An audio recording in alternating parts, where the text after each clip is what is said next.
आप देख रहे हैं VW92 और मैं हूं साहिल जाफरी। दुनिया भर की तरह सैयदुल शुहदा हज़रत इमाम हुसैन अलैहिस्सलाम आली मकाम का जहां मुहर्रम नहायत अक़ीदत के साथ मनाया जा रहा है, इसी तरह यूनान के दारुल हुकूमत एथन में भी अज़ा खाना सईदा गुलज़ार ज़ैनब अलैहिस्सलाम यूनान पीरिया में सैयदुल शुहदा हज़रत इमाम हुसैन अलैहिस्सलाम आली मकाम का शुरा नहायत अक़ीदत और एहतराम के साथ मनाया गया है।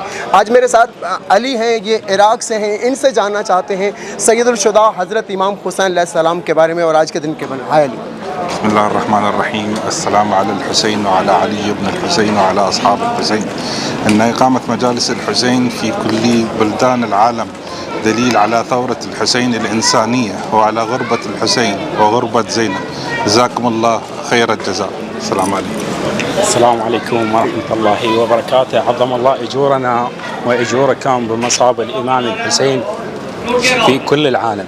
السلام على الحسين وعلى أولاد الحسين وعلى أصحاب الحسين. نقوم في هذا العزاء في كل العالم.